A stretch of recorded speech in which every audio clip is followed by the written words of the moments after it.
I love to tell the story for those who know it best, seem hungering and thirsting to hear it like the rest. And when in scenes of glory I sing the new song, 'twill be the old story that I have loved so long. I love to tell the story, 'twill be my theme in glory, to tell the old story of Jesus and his love. This morning we're going to consider a story that we all know, and that's the Jews wandering in the wilderness, making their way to the Promised Land. And the title of the lesson really is Life is Hard. That's a statement that I used to make to my daughter a lot when she was growing up. She didn't appreciate it a whole lot many times, but it is in fact hard. And you may agree or not agree as to how hard it is and whether we should consider it hard or not hard. But there are a lot of things in life that are hard. What are some of the reasons why we find life to be hard? Choices. So maybe some bad choices lead to hard times. Some of your choices and some you can't control. Some of your choices. Sometimes people make choices for you. It's like the poor little donkey in the picture there. He didn't cause that, did he? Have you ever felt like that? I mean, you didn't cause this problem, but here you are up in the air and not able to do anything about where you are. That's his situation. I've been there, and I suspect you have as well. What else? What other reasons are there for life being hard? Some people have more advantages over the other people, and it may be a little bit easier for them. Okay. Somebody has a high IQ. Right. Life should, this is a broad. Life probably should be easier for them because they can learn things faster. It doesn't matter what skills you have or who you are. You're going to find somebody who's better than you are at this, that has a higher IQ, better at this skill. Sometimes how does that make our life hard?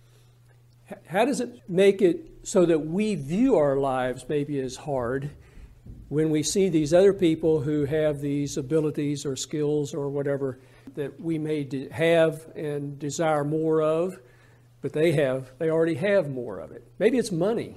Is it possible that somebody might look at somebody else who has a lot of money, a lot more money than they have, and they have the desire to have more money, and so therefore they feel that their life is hard because they don't have more money, and they see this person right next to them who has everything and gets everything that they want? Does that make us feel like our life is hard? I mean, if we're honest, it probably does. Anything else? Any other reasons why we might think life is hard? Learning experiences. The learning can be hard, can't it? I mean, as we get into something, the lessons can be difficult. The consequences of our lessons may be difficult. God says, be satisfied with what you have, and we are not. Okay, so when we're not satisfied with what we have, then everything seems to be harder, doesn't it? I don't know if you've thought about this or not, but as you get closer to God, is it possible that your life might get harder? Why would that be? Trying to do what he wants you to do. Mm-hmm. It's not easy. All right. Come in conflict with those who are not close to God, or situations, society, things that... Okay. So yeah, as we get closer, those who are not close to God may put some pressures on you and not like who you are and what you're doing.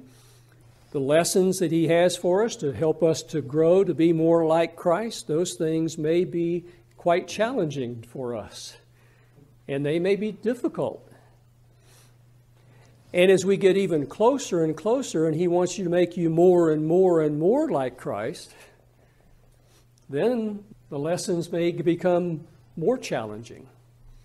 more difficult, harder. Chances are his timetable is not the same as our timetable. The odds are very high for that, aren't they? His time is not our time. His ways are not our ways. And so this can be very difficult for us. Now, when we find that life is getting harder, or we're in a situation where we really view life as hard and getting harder for us, why is it difficult for us to hear the promises of God? For some of us, and if we're playing it right, those promises of God may be exactly what we need in order to get through those hard times. But we also know that there are times when things are hard and we don't want to hear the promises. Selfishness, okay. Sometimes they turn away from God rather than to God. Sometimes When life gets hard, they turn away from God. they turn away. That's right. They're actually, when things get hard, people can turn away.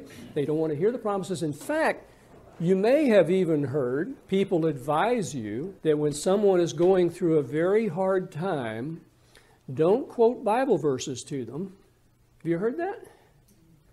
Let's think about that for a second. If you're quoting Bible verses at them, what kind of verses are you quoting at them? Generally, promises, aren't they? God's promises to you in these situations. And yet we're advising people to not do that because they don't want to hear it. Well, there's also having worked for a Christian bookstore for years. What I discovered was we're really blessed that we have a pastor who stands in the pulpit and says, you're going to go through hard times. Right. But so many pastors skim over that. Yes. And it's all warm and fuzzy. So when they do go through hard times, the promises... That's not the God they know, is it? That's not the God they know. And therefore, this isn't right. And if I can't trust him. I can't trust him. I can't believe those promises. So don't give them to me. I don't want to hear them. But if we're honest with ourselves about the times when we've gone through hard times, and as we've come through those hard times, what role has God's promises played in us getting through that hard time? Sometimes we don't want what he's given us. We don't want what he's promised. We want what we want. Why is that? Why do believers sometimes get in a position where what God's provided them isn't good enough, what God has promised them isn't good enough? Why do we get into that situation? We still sin. Sin, yes. We're still focused on us, and we're putting ourselves in the position of God, aren't we? We know what's best for us in this situation. If God would just listen to us, he could get it right. What about discipline? I realize this question is rather ambiguous and can be taken in several different ways, and that's okay. You can take it any way you want. But when discipline comes into play, how does discipline affect how hard we think life is? Now, let's take it to two extremes. Let's take the situation where we have a person who has been raised with zero discipline.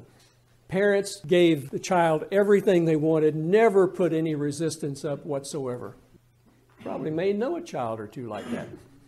If a person has lived a life with no discipline, how hard is that person's life going to be? If you could then fast forward 25 years and look at that 25-year period where that child is, as an adult, trying to live a life in the world, how hard would that person think their life was when they had to face the realities of the world having had no discipline?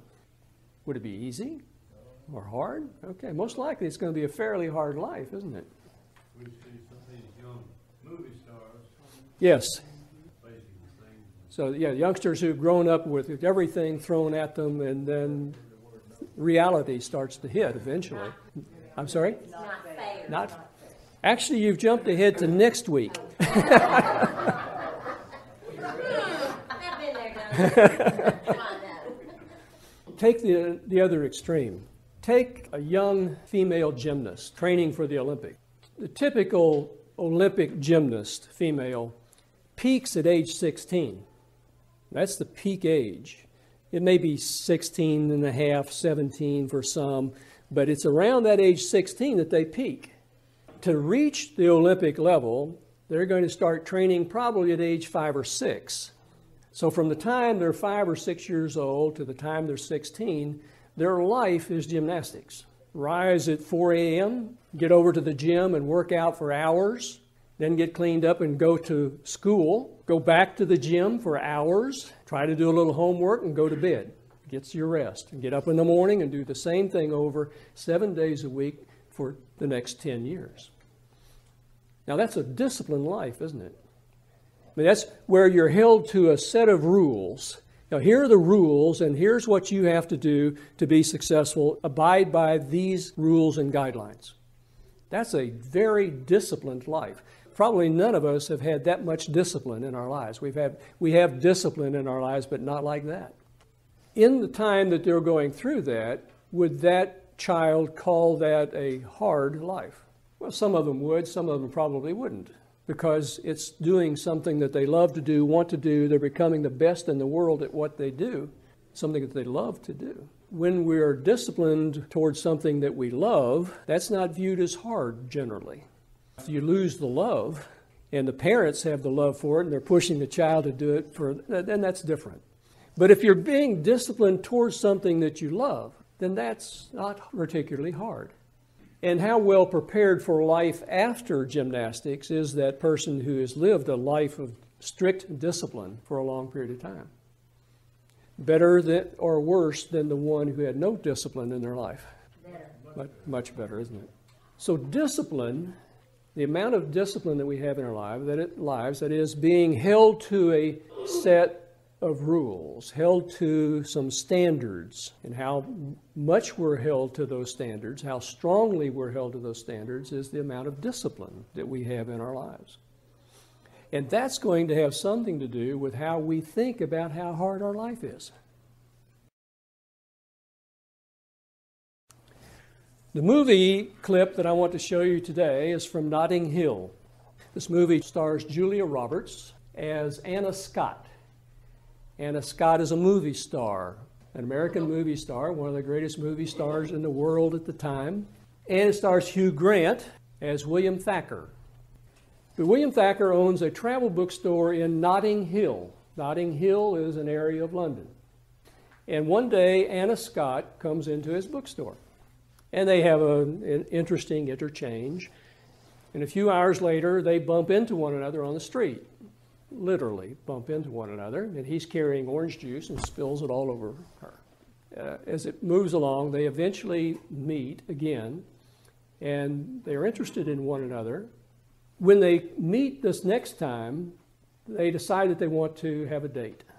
And so Anna Scott initially, when he asks her out, she says, "No, I have plans for the evening." She calls him back, says, "I've canceled my plans, and we can go out." And he remembers that he's supposed to be going to his little sister's birthday party. And she says, "Well, that's fine. I'll go as your date." So here's the most famous movie star in the world willing to go to this guy's little sister's birthday party. And that's what we're going to be looking at. You're going to meet the characters. You have William, Hugh Grant, William Thacker, and Anna Scott, who is the movie star. And this is the dinner table, and this is where the main part of the scene is going to take place, is at this dinner table. You also have then Max and Bella. Max and Bella are, and they're all friends. Anna's the stranger in here. They're all friends. Max is William's very best friend. And Bella was actually William's first love. In school, he was the love of his life, but she ended up marrying his best friend. 18 months prior to this, Bella was in a tragic accident and lost the use of her legs. And then you have Honey, who is William's little sister, and it's her birthday party. And then you have Bernie, who is just another friend. He's a rather ineffective stockbroker, maybe ineffective at most things in his life.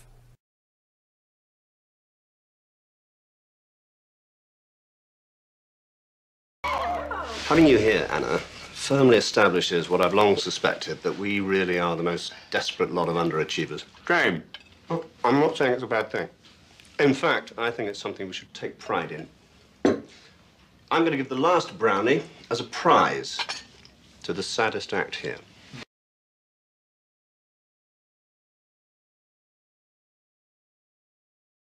Thanks very much. Thank you. All right. Well, at least I get the last brownie, right? Oh, I think so. I think you get it. Well, wait, what about me?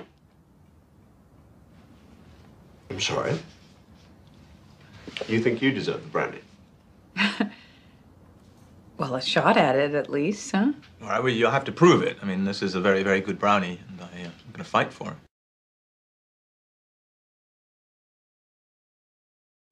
I've been on a diet every day since I was 19, which basically means I've been hungry for a decade.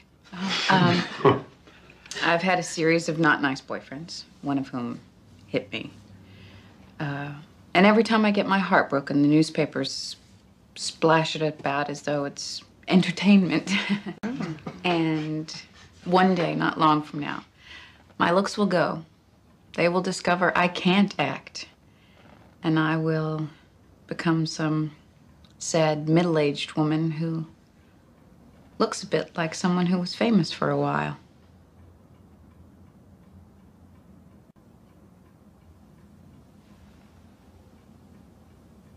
No, nice try, gorgeous, but you don't fool anyone. I thought we would have a little exercise. I have a brownie. Now, maybe not. That might not be.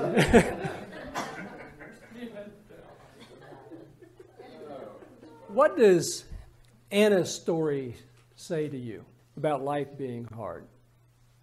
Anna in particular. I mean, everybody had a hard story, didn't they? But what about Anna? That's the one that nobody expected, right? Now, here's the famous movie star. Nobody expected her to talk about hard times. What does that say? Because she has money, she doesn't have That's right. So those things, when we see someone has those things that we want, whether it's money or it's position, it's whatever, we cannot assume that that has made their life perfect, even though we envision our lives as being made perfect by those things.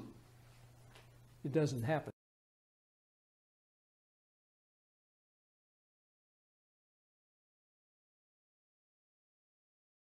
Our story is the people of Israel, and we're going to talk about them wandering through the wilderness and the hard times associated with that.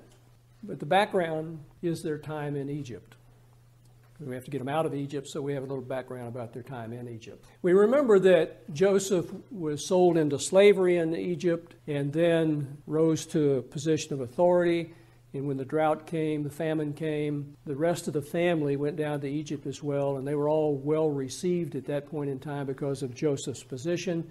So about 70 people of Israel, as Israel and his family went down to Egypt and settled in Egypt. And after a few hundred years in Egypt, things are going to change. While in Egypt, they started growing, becoming very populous. And as we'll see when they start going out, that we're going to be looking at a couple million people. So it's not a small group of people coming out of Egypt, but a very, very large group. So they have multiplied quite rapidly while in Egypt. And that's caused a bit of a problem for the Egyptians, because they look at this mass of people. You know, having 70 Jews in your neighborhood is one thing, and having a couple million is another. And so they're not very happy about having this group of strangers here. They're afraid they might join with their enemies and cause all kinds of trouble for Egypt. And so they enslave the Israelites, the people of Israel. Make them slaves, make them serve. And they became very harsh taskmasters for the Jews. Let's think about that for a moment. What's going to happen is God's going to say, get up and go. Now, you have to go to the land that I promised to your fathers. What would it take for you to walk away from your home?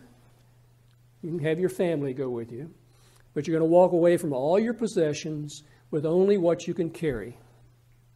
Are you ready? Shall you go this afternoon? What's it going to take to get you to get up and go? I know God will just whisper in your ear, hey, I want you to get up and go, leave all this, and you'll leave tonight. I would bet you're going to look for some confirmation somewhere, aren't you? You're not going to jump.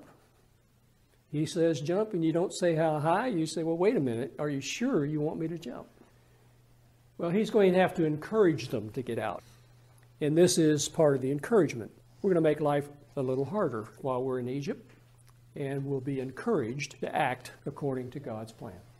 So they're ruthless taskmasters. The people complain to God, they groan and complain, and God hears them, and we know that he calls on Moses to come in, and he's going to use Moses to lead them out of the land. But when Moses and Aaron go to Pharaoh and say, "Let my people go," Pharaoh says, "Okay, I know you guys are very religious people, your God's powerful, so okay, go ahead and go." Well, that's not quite his point of view. I don't know your God, and if you have time to go out in the desert and worship, then you have time to do some extra work, so let's assign some extra work. Our opinion is, if God's going to get involved, and God gets involved here, doesn't it? God goes to Aaron and Moses and says, "You go to Pharaoh and say, 'Let my people go.'" God's involved. What do we expect when God gets involved in our lives? What is our expectation? Smooth sailing now, right? God's involved. It's going to be smooth as silk. I mean, it's going to be easy. God's involved. What did the Egyptians do? Made their jobs harder. Made it harder for them to do everything that they were already required to do, which was already hard, and causing them to groan and complain. See, one of the problems we have is we have an expectation of heaven on earth. We expect our life on this earth. I mean, where it really ought to get, it ought to be heaven here for us, right? I mean, we're God's people. He should make it perfect for us. We shouldn't have to deal with all this other stuff. Deep down, that's kind of the way we feel. But notice the lesson here. God got involved, their jobs got harder, because he still has to get them out. They're not ready to go yet. The next passage that I have is where, again, they're complaining about this hard job that they have. God hears their grumbling, their complaining, and God goes to Moses and said, I am your God. I'm going to take care of this. I'm going to redeem them from all this. I'm going to take them out of all this, and I'm going to take them to the promised land, and I want you to go to the people. And I want you to tell them that. Tell them, I am their God. I love them. I hear what's going on. I'm going to rescue them from this, and I'm going to take them to the land that I promised to their fathers. I'm going to do these things. And how did the Jews react to that? They wouldn't listen to Moses. They wouldn't even listen to Moses. They didn't want to hear the promises. They didn't want to hear those promises. See, that's not particularly unusual. There are lots of times when people don't want to listen to the promises. And that's why when someone's having a hard time, it is dangerous in quoting Bible verses to that individual and talking about these promises, because many times they are not ready to hear any of that. Yet that's exactly what they need. They wouldn't listen to Moses. They wouldn't hear the promises. Well, we know what happens next. God gets involved, does many miraculous things, brings the plagues upon the Egyptians. Wonderful things happening. God's demonstrating his power to his people, and then he finally has Moses leading them out, and they get to the water. They get to the Red Sea. And then this wonderful miracle where God, through Moses, parts the water. And the people of Israel march out, cross the river on dry ground. Now imagine that you've left your home, you've left everything behind with only what you can carry, and you've gotten to the Mississippi River with no bridges, and the water parts, and you walk across. And anyone who's chasing you starts to cross, and the water engulfs them, and their dead bodies wash upon the side of the river. Isn't that amazing? For the moment, the people realized that God was definitely with them. God's doing these awesome things, and all this power for them. So things are looking pretty good at this point.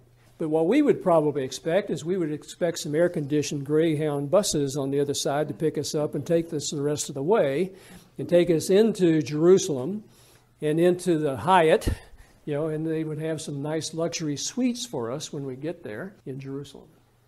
Well, it's not going to work that way. They've made it across, and our expectation now might be that it's going to be smooth sailing the rest of the way. I mean, God is with us. He's made these promises to us, and he's brought us now wonderfully across this river on dry ground. And it has to be great the rest of the way. However, they're going to walk through the wilderness. That's a picture of part of where they probably walked. I don't see any Holiday Inns along the way or McDonald's. There were several, I don't want to call them highways. We would probably call them paths, but there were ways that people traveled to Egypt from these other countries, and one up along the coastline, and then one a little bit farther south, and then one that came across the Sinai Peninsula and up on the other side of the Dead Sea. So there are three major routes. So if we're leaving, we would probably expect that this is the way we're going to go. We would probably go one of these, and most of us would be hoping it's going to be the most direct way, the easiest way, with the best accommodations along the way. However, God did not take them along any of those paths. They went all the way down near the bottom of the Sinai Peninsula and then back up. In other words, they traveled more than twice as far as a direct route by foot. So as they cross, now let's look at some of the issues that they have as they move across. One of the first things that you would expect that they would run out of would be water. How much water can you carry with you when you're going hiking? It's a limit as to how much water you can carry. It's heavy stuff. After a few days, the water that they've carried with them is diminishing. They're walking through wilderness. And so the issue is, what are we going to find to drink? So after a few days, this is a big issue. You're going to die of thirst out here in the wilderness? Now, we're not just talking about a little spring somewhere that's going to provide the water for about 2 million people, plus their herds, because they left with herds and flocks. They left with some animals. They get to Marah, and there is a spring, but the problem is the water is bitter. Can't drink it. Now the grumbling starts. Would you grumble? I mean, it's not your expectation, is it? I mean, God got you across the river on dry ground, and now I expect it to be smooth. And here I am out here, and I'm thirsty. I want some water, and here's a spring, and it's bitter, and I can't drink this. They grumble. Moses prays, and God says, take this log, throw it in the water, and the water became sweet. Marah means bitterness, by the way.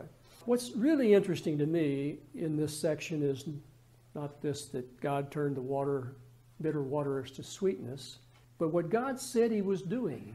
God said, I'm giving you a rule, a statute here. I'm going to test you. I'm going to test you. This whole process now is going to be a test. It's going to be discipline.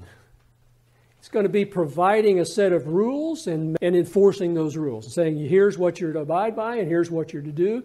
Do it. Listen to me and do what I say, and then I will do the rest. Listen and do. Remember, how much law do they have at this point? They don't have the law yet. They haven't made it down to Mount Sinai. They don't have the law, but God says along the way, here's rule number 1. Maybe now you're in a position where you'll listen to me a little bit. You're thirsty. And I'm going to provide you with water. You're getting the water because I'm providing it. Listen and do what I say, and everything is going to be fine.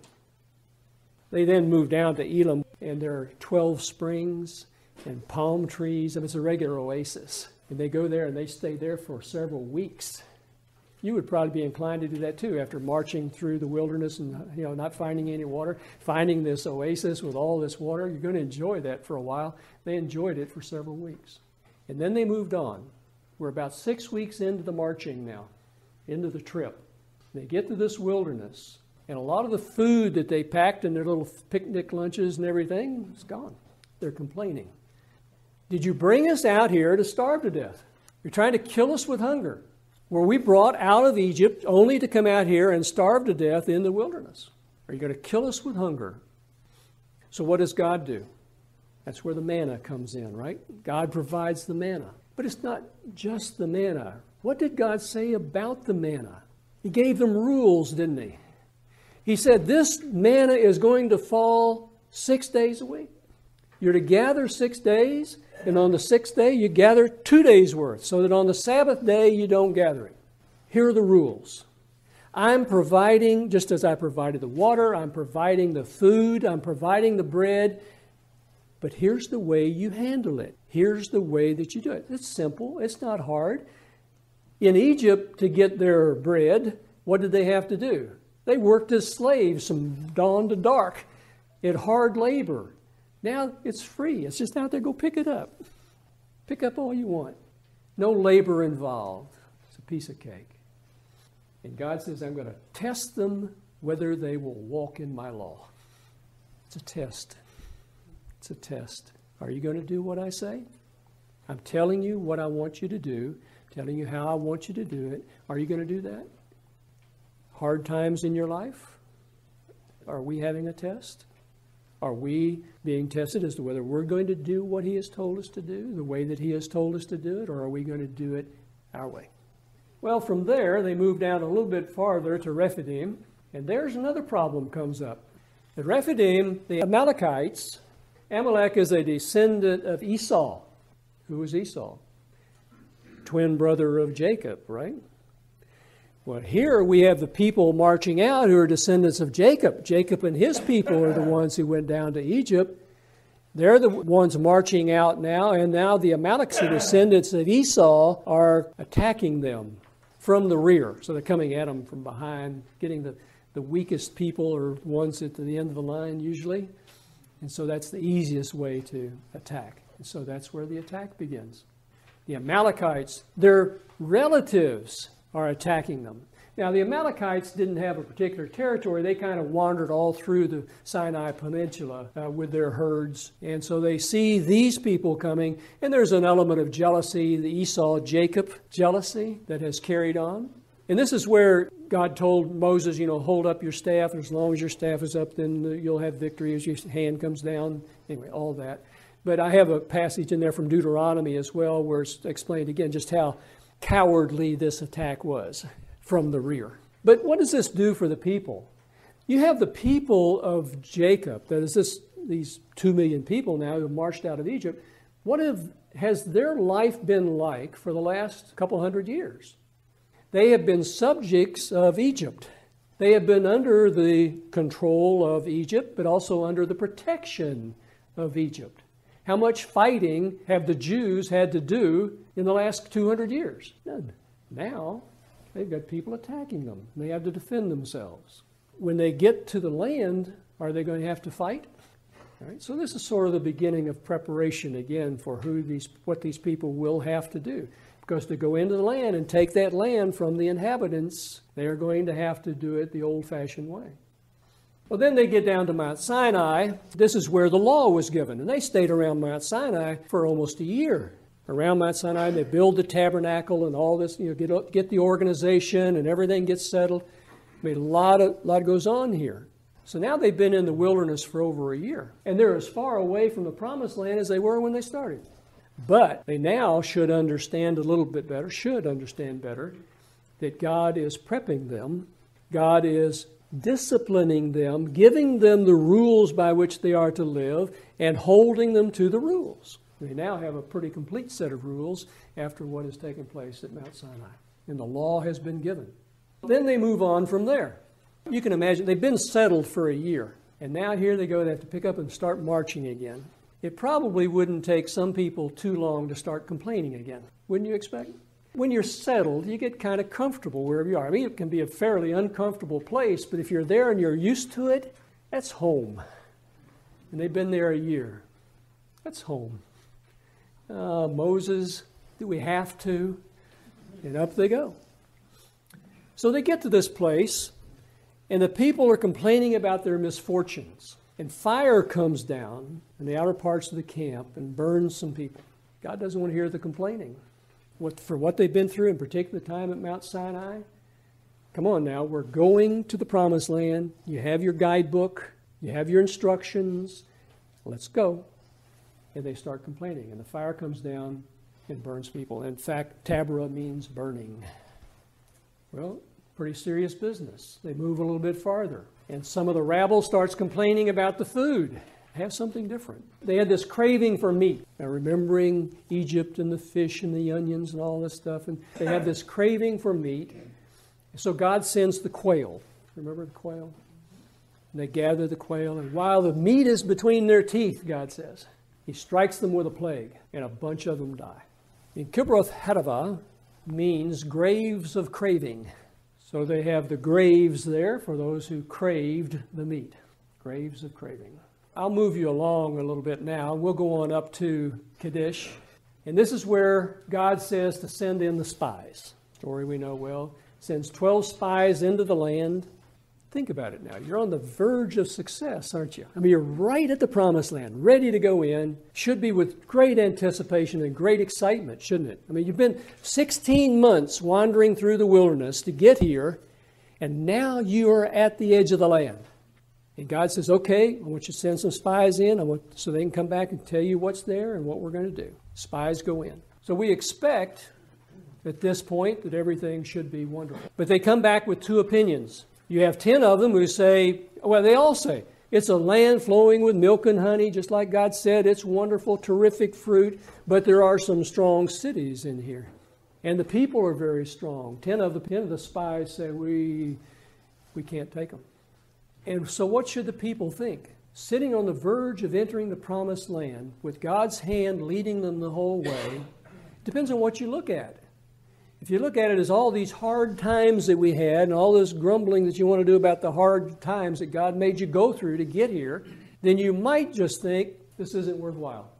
We would have been better off if we had died in Egypt and not getting that, than we would have been all better off if we had died with that plague down there. Because what we're going to do is we're going to go into this land, they're going to beat us to a pulp, and then they're going to take our wives and our children and do whatever with them, whatever they please. This is not good. They decide that they would rather go back. God pronounces a judgment upon them. He says, okay, you wish you had died in the wilderness, you will. All of you adults, everybody 20 and over, will in fact die in the wilderness. It's what you wanted. You thought it would be better for you, so here you are. Boy, you ever wish something kind of stupid? Just be glad he didn't give it to you. Your dead body shall fall in the wilderness. And so they spent 40 days spying out the land. He says you're going to spend 40 years in the wilderness. And that's to allow this older generation to die off, and they're not going in, but the young folks will get the promise. The young folks get the promise. The little ones will go in. In Deuteronomy, God summarizes what this is all about. In Deuteronomy is the second giving of the law. It's where the law and all about this is presented to this new generation that's going to go into the land. The old folks died in the wilderness. Now we're getting ready to go into the land. And the basic message is, remember. Remember all this. Remember what has taken place in this wilderness. Remember this. See, most of them will have memories of that. They'll be older, but they'll have memory of what took place in the wilderness. Remember this. How I humbled you, how I led you, how I tested you. I led you, I humbled you, I tested you. Remember that. That's what was going on as I led you to this place that I'm going to give to you. And then their fundamental lesson. What's it all about? Man does not live by bread alone, but by every word that comes from the mouth of God. Now, where have we heard that before? Now, that's in Deuteronomy. That's told to these people right here. Man does not live by bread alone, but by every word that comes from the mouth of God. Where did we hear that in the New Testament? That's right. Jesus said that to the devil when he was being tempted to turn the rocks into bread. Jesus quoted that verse to the devil. Our lives are not about that, but it's by living by what God says. And that's what this whole trip has been about. Discipline, right? Here are the rules, follow the rules. Here are the rules, follow the rules. In fact, he says, as parents discipline their children for their good, right? I mean, the reason we discipline children is for their good, to help them become the kind of person that they should become. As parents discipline their children, God disciplines you.